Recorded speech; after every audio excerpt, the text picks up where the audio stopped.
Hello there. The time is here. The day is here. Tomorrow we are going to the polls to elect. Yes, the word is elect a president who will take this country to the next level, hopefully. What is it going to be? We of the standpoint we've declared we are supporting women across the board. But most importantly, we have pledged for peace. For peace. Tomorrow, whatever is going to inform you to vote is your own business. We can tell you. But today, my guest has a story to share. She lived through a conflict in Liberia, and Ghana was her safe haven. She calls Ghana her second home, her home of salvation, quote unquote. Quite recently, she wrote a letter to anti-Ghana, and it was quite revealing. Peace is what we want. My guest today is none other than the Nobel Peace Prize winner, well-acclaimed motivational speaker, activist, a powerful, strong woman, a mother of 8, and still going strong. My guest today is Leymah Gbowee, and she has a story to tell. Let me say thank you to GTP for my club. This is Adepa. Yes, the one that comes in 6 yards. And my dress was made for me by Ophelia Crossland Designs. Thank you so much to them. My hair by Inshilo GH. Thank you so much. Of course, my face beat by the one and only at @Iam_JCloud. Follow him on Instagram. Yeah, he's Joe. It's a man who does my makeup, and then makeup product by Con Professional Makeup. We take a break. When we come back, we meet my guest, Leymah Roberta Gbowee. We'll be back.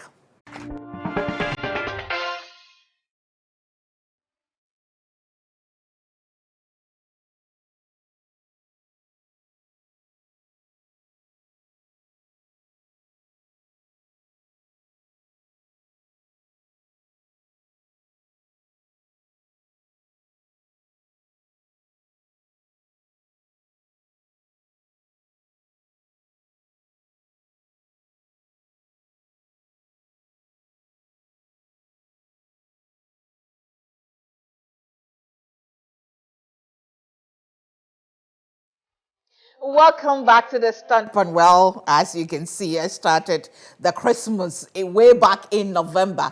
But hey, tomorrow we are going to the polls to elect a president and members of parliament. 275 of them. And someone to lead us. It's tomorrow. It's tomorrow. Vote, you must definitely vote. But what happens after that? Well, let me say thank you to our sponsors, Con Professional Makeup. I mean, I tell you all the time, their makeup is quality. It's very light on the face. You have it on, and it takes you throughout the day. In fact, some of their products is 48 hours, but I don't know why you would want to put on makeup 48 hours. Doesn't mean you will not bath or you don't sleep, but it's very light on the face and just a little. And when you buy the bottle, it takes you for weeks and sometimes months. Okay? So when it comes to makeup, just polish, not paint. Polish. Ladies, polish, not paint. Well, we say thank you to Esteran Balloons and Accessories. Everything balloons and accessories. You can tell from the studio. This setup, they've done this beautiful Christmas setup for us, and we in fact, I so love it. So everything, accessories, balloons. Balloons are for all locations. Contact them. Now, straight to my panel and my guests today. Well, I'm sure if you follow me on social media, you know how excited I am to have her. She is Leymah Roberta Gbowee, and she is a Nobel Peace Prize winner. She is an activist. She is a strong woman. She is a mother of 8. Yes, a mother of 8. Don't think you're going to see some old woman.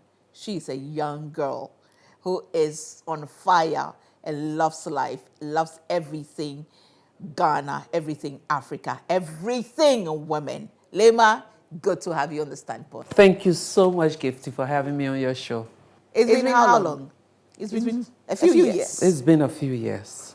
Yes, it's been a few years. So how has it been? It's been beautiful, and it's been bitter at the same time. Especially when you win something like the Nobel. Yeah. No one tells you how it's going to be. What the world sees is the glam and glaze of it all. Right. But the way I see it is winning and losing. So you win and then you lose. How do you lose? Well, your social network shrinks, because especially if you come from a place like Liberia, where you all worked in a movement and God saw it fit to pick you from amongst the group to honor. Of course, everyone won't be happy. Right. And the movement was something that was like a family to me. So Right. after winning, you lose some people in the movement who Right. feel that it should have been them and not you. And then also, because you've become a global platform, you're not stationed locally. Right. So you lose a few other people right. based on your geographic location. And then because of the politics, you have to be the voice for many people.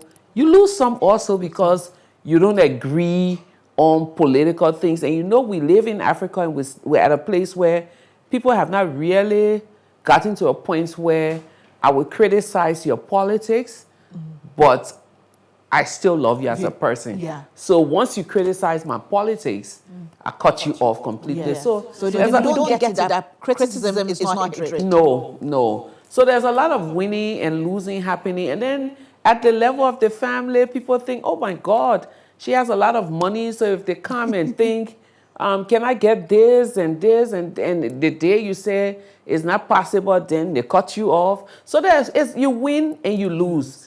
But it takes a lot. 5 years after winning the Nobel Peace Prize, my Nobel sister from the US sent me an email and said, you survived. And then I wrote her back and said, what do you mean by I survived? Right. So usually it takes 5 years to get adjusted. And that's true. The attention, the negativity, the love, all of those things, it takes 5 years, because here you are coming from absolutely nowhere. Yeah. Especially in my case, I was a local player. Right. I worked in Liberia, I worked in West Africa, and then bam, I am standing on that global stage alongside people. My name is now being mentioned along Mandela, Desmond Tutu, all of these great fathers of Africa. And then you're asking yourself, what just happened to me? So it takes 5 years to get used to it. But have you reached the point where you told yourself that I deserved this, I deserve this, I deserve my place here? I tell myself I worked hard. And it never lost on me. I have a very strong faith in God. And the way I tell my children, I ask them all of the time, are you blessed or are you privileged? And even in asking my children that question, those are the questions. That's the same question I ask myself. Because you won this prize, do you think you're blessed or do you think you're privileged? And the answer is simple: I'm blessed. Because God saw so many women doing exceptional work on the continent, and He chose to bless me with that. So that's the blessing. I work hard, but it doesn't negate the fact that there are other people working hard. So I don't feel privileged. Yeah. I don't feel like, oh, I earned this, and I worked hard. Exactly. I worked very hard. Some days I go back. But they say God rewards hard work. Definitely. So I would say I work hard. I'm still working very hard. But again, I'm still striving to get adjusted to all of this. I'll tell you a quick story. when in terms of the winning and how adjustment, my kids and I went to Alabama for an event, and we get there, and the police is at there's all these police detail. And so my son and my daughter start to back off from me. But whilst he's backing off, he's like, Mama, what did you do again that they're going to arrest you? And I'm like, I don't know. And then the guy said, are you Madam Gbowee? I said, yes. He said, please follow me. And so we get outside, and there's this limo. And then my son said, oh, I forgot, it's the Nobel thing. It's the Nobel. We go to Mexico another time. My husband and I, we arrive, and oh my God, the security detail. We get outside, and there is this convoy, armored cars, AK-47, people on the buildings, blah, blah, blah. And my husband said, wow, there's a dignitary around. And the guy said, yes, your wife. You know, so it's we still struggle with that. We still struggle with the How does your husband take it? You know, again, I come back to being blessed. Yeah. I think it's because, so I had my first set of children before meeting my husband. Right. He's Liberian, but we met here in Ghana. I think I'm just really one of those few women who is blessed. I wake up 2 a.m. and I'm too lazy to go to my desk. I sit in the bed and start working. The lights are on. And he wakes up, look at me and said, do you want tea?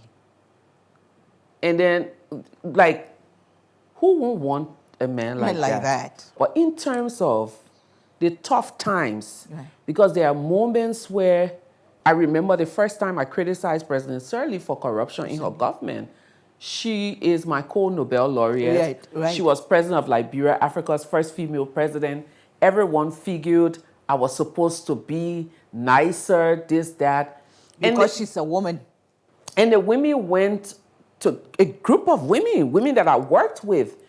They wrote a statement in Liberia, signed it, hundreds of them calling me a disgrace to womanhood. It was painful. And those are the moments where you toss and turn at night. And it's just this one person there who knows that in all of this glam that the world see, there's a vulnerable person when the cameras are off. And I think that's what is important to me, that he has become that person who knows the moment to speak and the moment to just be silent, or the moment when I say, let's pray, to just listen to me, and the moment to give advice. And there are relationships that I had before the Nobel, before we got married, that he would always say, I don't get involved. You know, if you need my wise counsel, I will tell you. So it's not like overbearing. And then I remember us being in Brazil one time, and the only question the men in the room asked me, when do you cook for your husband? I said, never. Sometimes only in December. I love cooking. I love baking. And then the men, after the program, there were 4 of them who came to me and said, we formed this delegation to come and tell you, please be cooking for your husband. He couldn't stop laughing. But he takes it very well. Right. When I was looking for someone, I was telling God, I had children. I didn't want to be a bouncer between my husband and my children. I wanted someone who would be their friend. I also didn't want someone who I had to apologize to for my success. Right. And I don't have to do any of those things. And so that's when I say I'm blessed. I'm extremely blessed. Yes. And I say amen to that. And I wanted you to tell the story because as you go on social media, Africans and Ghanaians are all praising Kamala Harris' husband. I wanted them to know that in Africa, we have our own. Oh, definitely. We have our own men who are standing in by their strong women who are leading. I mean, my life is an open book. We have a parable in my native Ampele from Liberia, the largest ethnic group, and there's a parable that says you can't hide your nakedness from your bath bucket. How do you go to take bath and say, bath. I'm ashamed, I'm ashamed, I'm ashamed? No, you can't do that. Right. So because I'm a public figure, I put it out there. Yeah. It's for you to take it and use it however you want to use it. And I've never, ever been shy about speaking about my children, my relationships, my failure, my struggles, and all of the things. And talking about children, do you get people asking you, how do you manage to have 8 children with all these things that you've been involved in? Well, I tell people that you can never have it all. I'm not one of those women who lie to young women to say, oh, you can be a professional. And you have to make a choice. I wish we can go on for 1 hour. Did I say 1 hour? We can go on for days to talk, right? Let me take a short break. When we come back, we continue this discussion, but you've heard it. You've heard it. Ladies, don't give up. Don't give up. Live your dreams. Keep fighting. Keep pushing. That right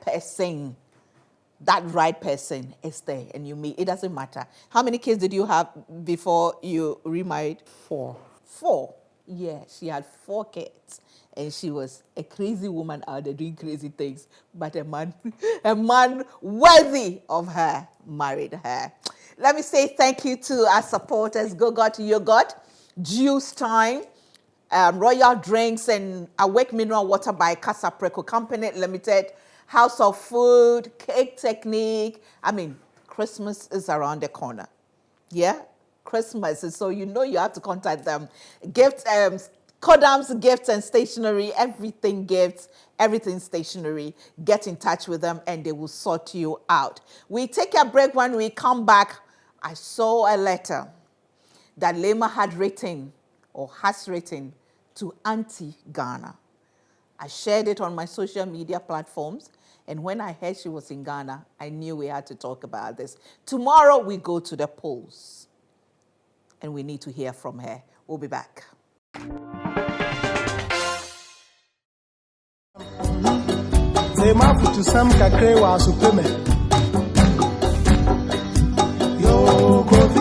Hi everyone, my name is Leymah Roberta Gbowee.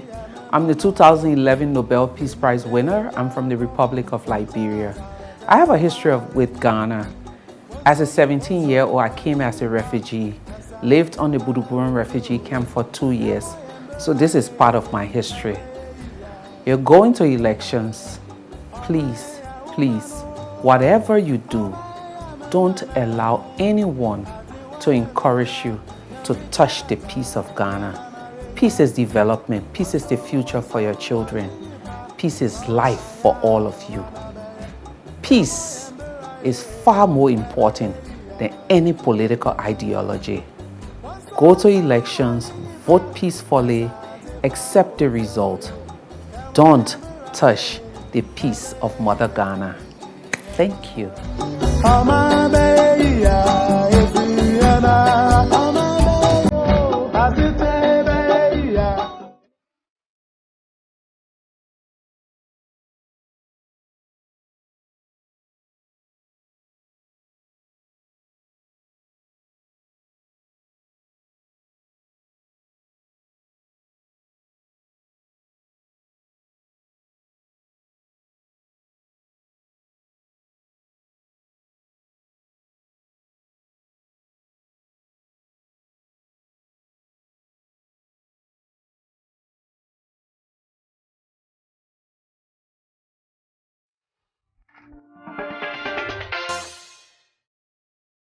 Welcome back to The Standpoint. Leymah's letter to Auntie Ghana. That's what we are talking about.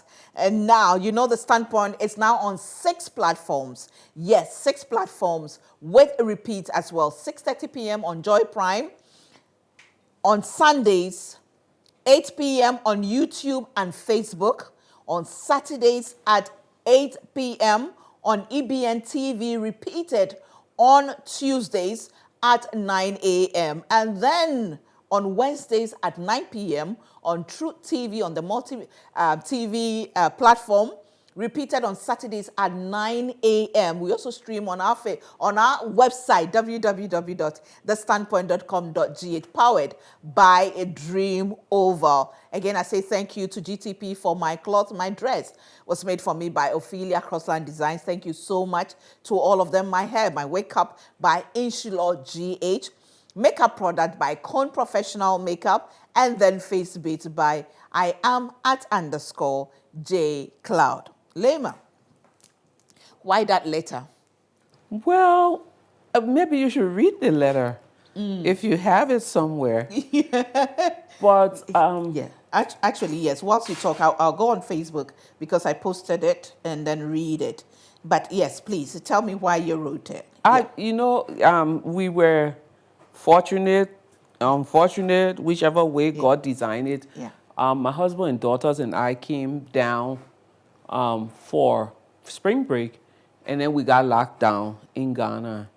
And so more than ever before, for the last 6 months, we were here, and in our tiny home here, we listening to the politics. Of course, I'm a politician, I'm an activist, I'm a feminist, I'm everything about society. And so over time, you're hearing stories about this incident related to the group calling for the West Togoland people. I remember last year when I read about them, because first thing first, let me lay this. Liberians, they're always on social media saying, oh my God, you hate Liberia, you love Ghana. I tell people Liberia is in my blood and owns 90% of my heart, and 10% of my heart is for Ghana. Because I came to this place as a 17-year-old refugee, fresh out of high school, Buruburum Camp, Era A. I stayed here for 2 years, in and out. I've come. I had my 4th child at Kolibu Hospital, stayed on the ground with a premature baby. So there's no way you can talk about me as a Nobel laureate at chapter 48 of my life without talking about my journey through this country. Oh, and you locked some leaders up in a conference room. Yes, and so my whole life is intertwined with histories of Ghana, people of Ghana, and things like that. So then I read about the West Togoland group, and I'm like, this is not good. But then I'm reading comments. I'm one of those people who read all of the comments, and people are like, oh, this. So 1 year later, I'm here, and then I read they've attacked a police station. And I said, this is not good. And then another week later, they've attacked buses. You know, the STC buses are one of those long buses. And then when you listen and read comments from people that the government should deploy the military to quash them, it took my mind back to as a 17-year-old girl living in Liberia when they said, oh, there were rebels coming from the north. We laughed. And my father worked in the government at the time, and the general dinner time conversation was that the military was going to quash them. But what you see happen, and I've seen this in countries across the world, is that when one person is killed, there's so much pain in the heart of their family that 5 more people get recruited. And then when 5 are killed, maybe 15 more get recruited. So whilst it started with an ideological fight, it ends up being a revenge thing. And so I sat down and started reading, but then I was also reading that Dr. Ininkwesini has said it's time for the government of Ghana to dialogue. My appeal was talk. Have compassionate dialogue, because you may when people are agitating about their rights to different things, it's important to humanize them by listening. But when you send the military in, you dehumanize them, and then when they get upset, all they want to do is to dehumanize everything in their wake. And so that was the essence of writing that letter. Yeah. And for me, it was timely, because it was also feeding into the upcoming elections. Which tomorrow, being the 7th of December, we are going to the polls. I know your interest in Ghana, so you followed the talk by our leaders, utterances, the threats, the attack on the institutions. I know it happens every year, but this year, it seems it's getting out of hand. Well, this is the moment on our continent, unfortunately, where I would think that there is this evil spirit that is just flying around, trying to destabilize peace and development. And as people go to vote tomorrow, one of the things that the citizens need to consider is that you may be passionate about your political leader. You may be passionate about all of the different things that they're doing for the country. But those things will not last if you put your blood on the line. Exactly. And the young people, most times you find the foot soldiers of the party are the ones that they will use to. And the reason why a lot of these young people are prepared to step out there, and as I talk, this may not necessarily be the Ghanaian scenario, but Right. I'm thinking about my own country, Liberia. Right. The reason why they may be prepared to throw stones and hurt people and fight is because they don't see their future beyond that moment where a politician has given them $20 or $10 or $5 And that's to what wreak exactly havoc. happening here. Because in 1989, it was the $20 that they were giving and giving AK-47 and Fed guns that made them crazy enough to destroy everything that had been put into place from the founding of the nation. So for those young people in Ghana listening to me, Right. you can sacrifice. I know it's rough, Yeah. but you sitting here, I read your book, 50 Nuggets. Yes, Every day I'm picking pieces of it out. I'm sitting here. Right. It didn't come on a flower bed of ease. No. It's struggle. If you're committed to having a better life, violence will never solve the problem for you. Start thinking about how can I, because we know that in Africa is joblessness, economic hardship is there. Right. But trust me, Right. violence will only exacerbate those problems and it will not make it easier. And it will not make it easier. And that's what we've been preaching, and that's what we've been talking about. And we hope that tomorrow when we go to the polls, we will vote, go back home, wait till 5 p.m. And then if we want to listen to whoever won, I mean, of course, we all want our candidates to win. But then if your candidate doesn't win, it takes 4 years. 4 years. 4 years is like that. Anyway, I'll take another break. When we come, I'll look at the issue of the women voting for women. Let me say thank you to our sponsors, Con Professional Makeup. They have all the shades for you. They have all the colors, the lipstick, the pencils, what have you. Please contact them and get your makeup for this Christmas. Because this Christmas, whether your party wins or not, we are going to, you can tell I love Christmas, right? So if you don't have anywhere to go to Christmas, to go and spend your Christmas, come to Idumasa, I'll be there. Come with your kids, come with your family, your nieces, yeah? I'll have the party for the kids. So, and that reminds me, so really, I know elections is tomorrow. Why haven't you donated? Why haven't you given me a shoe? Why haven't you given me toys for the children in the rural communities? If I had told you or prophesied that if you give me a shoe for the kids or donated, your party would win, you would have given it to me, right? Just kidding, but please. 0543 618182 0543 618182. Donate a shoe or two today. Brand new shoes, toys, clothes. I mean, anything you can give to the children in the rural communities, and I would appreciate that. Again, I say thank you to Esteron Balloons and Accessories. Accessories, everything balloons and accessories. Just contact them. Balloons are for all occasions. You can tell from the setup here. These, glammed up our studio for us, ready for Christmas. So contact them. I take a break. When I come back, we'll look at why you need to vote for women. Why you need to vote for women, especially into parliament. We'll be back.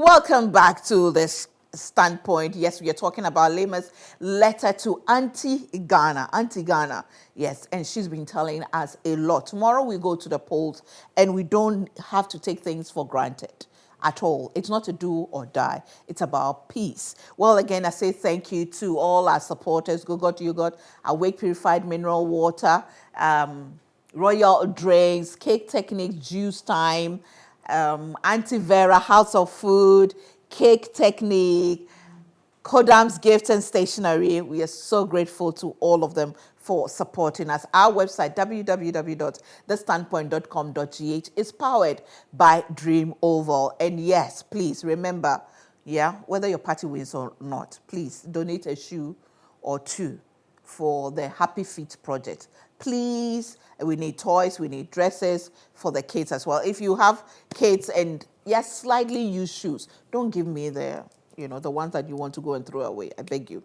Slightly used, we'll take, okay? Let's be nice to the young ones in the rural communities. And our Danswa Reading Project, the storybooks, keep them coming. Keep them. January schools are going to open. Fingers crossed. We are praying, and we need to give them books as well. And we need to renovate structures for libraries. The number again is 0543-618182. And the Girl in Need Foundation, keep supporting us. Keep supporting us. The girls are home, but still we are supporting them to keep body and soul together. Something that will help them cater for themselves, buy the sanitary towels, buy the toothbrush, toothpaste, and all that. It's tough out there, It's tough. We take a lot of things for granted. But then these girls need us. Well, now back to Leymah. We've been talking about getting women to parliament for God knows how many years now. We've struggled, Ghana. We go one step forward, 2 steps, or 3 steps backward. But we're still a struggling force. And we keep going with the U.S. presidential elections now over. Everybody is now excited about voting for women. Now, my excitement will be when we have women across board, in parliament, in ministerial positions, as heads of departments and agencies. We've seen the women out there campaigning in their numbers for their political parties. But unfortunately, when their parties win power, they say we can't find the women. How do we handle this? Well, when people ask me what my regret is when we did that great work in Liberia, I tell them the only regret I have is that we didn't have a group of women in one room strategizing our political future as women. And I think that's the problem across Africa. We do all of the activism, we do all of the political campaigning, we sing all the slogans, we spread the wrapper for the politicians when they are coming, we cook, we do everything. We basically are the core of many of these political institutions. Right. Without the women, you can't get them to function very well. Right. And then what we do not do in the midst of doing all of this is to bargain, is to negotiate, is to strategize on a political future. I would love to see women, say from NPP and NDC, go into a room, come back and say, okay, we have, that is like maybe before elections, we'll campaign for you, but this is what we want you to sign on to. First thing first, that at least 40% of your parliamentary candidates will be women. If not, we will not do it. We never really spend time charting a political future for ourselves. Right. That's the first thing. The second thing is, tomorrow, you all go to the polls. Where the women wings of all of these different parties, it's time for them to put CVs together, to go into a room, do a whole listing, and say this person is competent to be a deputy minister, this one is competent to be a minister, this one is competent to do this, and then present that to the president when he's about, whoever is elected, and say, this is what we are asking for, But we never do it. We go, even within the different international bodies, we engage, we do all of these things, and at the end of the day, we sit hoping, and hope will not always cut it for you. The men are very aggressive Right. when they're engaging. Even if they're giving 1 peso for any political rally, they're always negotiating. Cheating. What am I getting back? Is it a business contract? Right. Is it a political appointment for a son, for a brother, for someone? This is something that we need to learn. The women in Africa, West Africa, need to learn how to. But the sad part is sometimes when, as activists, when we try to speak up, to urge the political party to appoint the women in the parties tend to attack us. So it doesn't make sense. But then everything is so politicized. Across Africa, as you said, it's not just Ghana. So politicized that though they know you're doing the right thing, you're saying the right thing, because it's against their party, they will come attacking you. It doesn't matter. I tell people that you talk about 4 years. 4 years is a short time. Many women who work in these different political groupings, and I pray that we come to a place one day where people do not feel like they have to back wrong in the interest of their political godfathers in order to survive politically. Right. Because a lot of the time, all of this is based on godfatherism. Everyone is Oga, chief, master. Yeah. You know, and if you don't toe the line, you get kicked out. And so a lot of these women who are fortunate to be in the inner circles are basically toeing the line, not because they want to toe the line. But that's what it takes. Yes, because that's what it takes. So when do we move around? And until we start to, again, hard negotiations, get to the place where we're talking to these leaders and negotiating that you will not get my constituents of women to work with you if I have to do this, do that. Yeah. That's 1. 2, I think the moment has come in the history of the world for boldness to take over the interest of wanting to be in a circle. Right. 2018, I was invited to speak at our Independence Day celebration in Liberia. It's a big deal. Right. When they're giving you the platform to be the orator, you are decorated with the nation's highest honor. So I was given that platform, and the pundits on social media, in the mainstream media, was saying, oh, I've sold out to government and that they've given me huge amount of money, and my speech, without even listening to my speech, people were already preempting that, oh, President Weah has done this, they've done that, they've done the other. And I get up there and tell myself, and I think this is where women need to come. Right. It is about my legacy. Exactly. It is about the nation that we claim to love and not our political godfathers. I had done a survey and interaction research in 5 counties, interacted with drug addicts, sex workers, all of these different people, and the message was clear that our country was divided on 3 lines. The ruling position, the opposition, and those that are called no position. And so I gave this speech, and opposition is happy that I speak the truth. Governments. So henceforth, I am not friends. I don't get invited to any event again. But I tell people it's well and good. Right. Because history remembers. Exactly. And that is where a lot of these, I know some of the women who've worked in different political parties here in Ghana. Right. Today, some are non-existent. Those were the same people who no one could tell anything about their parties. And once they get hit hard, they expect the women to come running to their rescue. We should go to their rescue. Yeah. I think it's time for us to move past the politics of division. Exactly. The politics of ideological differences, the politics of who's a feminist and who's not a feminist, and embrace the politics of our collective humanity. Right. That's what is important in these times, On a lighter side, how can you be a feminist and still married and enjoying and having fun? That's people ask most of the time. Feminists are not supposed to marry, but that's just to make you laugh. But finally, how do we promote peace as women? What we speak, how we speak, what we put out there, especially those of us who have the platform. But I also think that every woman in this world has a platform because you're the queen of your kingdom. Yes. Your children listen to you intently. Your husband, even though outside he pretends to be the boss, inside you are the queen. And he listens.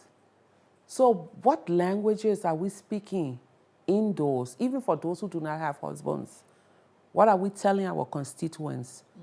How are we promoting one Ghana, one West Africa, one Liberia, rather than ethnic politics and politics of social class and social difference and religious difference?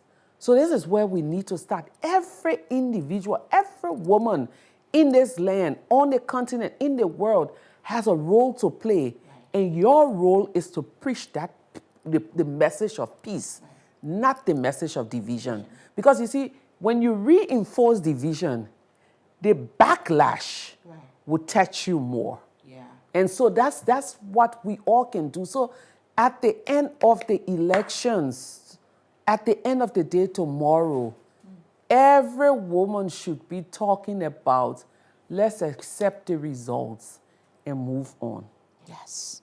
Let's accept the results and move on. Thank you so much. You couldn't have said it any better. And this is a very timely message. And I'm so grateful that you accepted, to come. And let me say thank you to Dinah too, our betweener, your PA, for making this possible. Okay. Now, before you go, now I was over the moon when you said you've read 15 nuggets. I actually didn't even know that you knew about it. Tell me, what do you think about this book? I think it's an awesome book. First, I don't know if I have this quote very well, but they say, until the deer learns to ride, the narrative we hear from the forest will be that of the hunter. The hunter, yeah. In Africa, we don't ride. But my husband puts it this way: until the lions have their own historians, the tales of hunting will always glorify the hunter. So that's the same thing. So in Africa, we don't write. We talk a lot. So once I saw, I went to the filling station. I saw it at the Bachona Total. Okay. And once I saw it, I was like, oh my God, I'm going to read this. Because also what I'm trying to encourage my 11-year-old, who's a very strong reader, I'm encouraging her because she's living in New York. So her mindset is primarily anything America. And so I'm using this COVID period to introduce her to African writers. And so I can't be a hypocrite telling my child, reads African writers, and she's not seeing me. So as I go into the stores here in Ghana, I'm looking for African writers to read. And then I saw your book, and I'm like, she's my friend. And so it would be a nice thing to pick this up, 50 nuggets. And I absolutely, absolutely love it. I was telling my husband, I said, there's so much in here. And my daughter, my 22-year-old, I was telling her there's so much in here. The truth, the honesty with which you bring into this. And then the life lessons, because these are some of the things that, but also your faith. Yeah. I could, if someone can do a thesis on your book, because there's lessons about humble beginnings. I'm breaking it up for you. Afterwards, you have to pay me. There's lessons about humble beginnings in there. There's lessons about mentorship. There's lessons about betrayal. There are lessons about fake life, which is the social media life. There are lessons in there about our emotions as women. But most importantly, 2 lessons I see in there. Your own ashamed declaration as a Christian. And then the lesson of religious tolerance, your interactions with people of other faith. So there's a lot that you can take in there for your good and not your goods. That's my favorite part. Yeah. And I held on to that in particular part of the book. But I think this is an excellent piece. And for every woman, whether you're 50 or 20 or 25, This is something that you should read. I encourage you. It's not a lot of money. It's time that we... Now I've even reduced it. Now it's 45 cedis. You got it for 60 cedis. Yeah, you shouldn't reduce it for 45 cedis. You should keep it at that. So one of the things that I would do for you, Miss Gifty, is that I'm going to buy 50 copies of your book, and it is your duty to give out to young women because I think it's important for them to have it. Amazing. So that's my Christmas present. I love Christmas. That's my Christmas present. Wow. That's amazing. And I'll make sure you autograph it for them. No, you have to autograph them because, But also, I came with a gift. Yes. This is a community of sisters. Yes, and you will not find it on Amazon, so don't go looking because it will come on Amazon later. This one is a legacy copy. I wrote this for my daughter when she turned 10, and it's a true story. But I was in North Korea, so life has a way. I was in North Korea, and I was with this young woman. She says, I can do illustration, Leymah. And I say, if I ever decide to write a children's book, you'll be my illustrator. So her name is Colleen Bake. And Colleen, when I decided to write this, I sent it to her, and this is her first illustration. It's a beautiful illustration. But I'm giving this to your daughter because all of the girls who own this book will not find it when we're finished distributing in any bookstore. So it's a legacy copy. So I write a letter in here. I love writing letters. I write a letter in here to my daughter. I gave her a name called Nekopi. No one has that name in the world, only me. So I call her Nekopi, my Nabia, my Iminado, my old age baby, in celebration of your 10th birthday. I offer you a glimpse into the brighter side of our world. It is my hope and prayer that as you read, you will choose never to walk on tiptoes, but walk boldly, leaving large prints for good on our world. Love, Mama. And then Abigail Disney, who is the grandniece of Walt Disney and the daughter of Roy Disney, who happens to be a good friend. We spent Christmas here last year, New Year here in Ghana. So Abby is my daughter's godmother. Abby did a note to her in here. Wow. And then also Gloria Steinem. If you know of feminism, you know Gloria Steinem is the mother of feminism. Wow. When I was about to have that baby, we had her baby shower at Gloria's house. So there's no reason why my daughter will not be a feminist. She has to. It's a must. It's a must. That's her political identity. And then also I do a note here, and I call this a journey of peace. But I'm going to sign it for your daughter. Please. And please. It is my hope that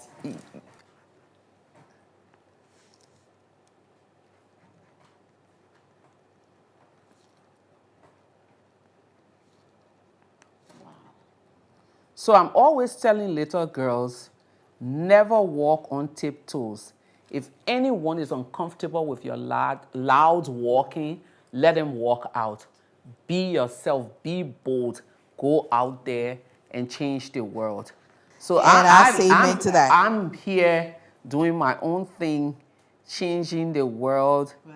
So she has to be bigger than Gifty Auntie. Much bigger than Gifty Auntie. Okay.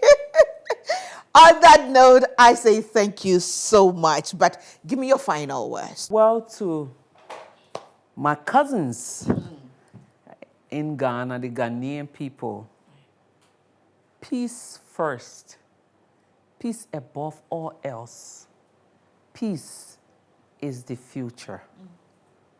Don't allow anyone to touch your peace. To the little girls out there, shoot for the moon, as they say. If you miss it, land amongst the stars. Go out there, walk boldly, embrace the world, love life, but be the best at whatever you decide to do.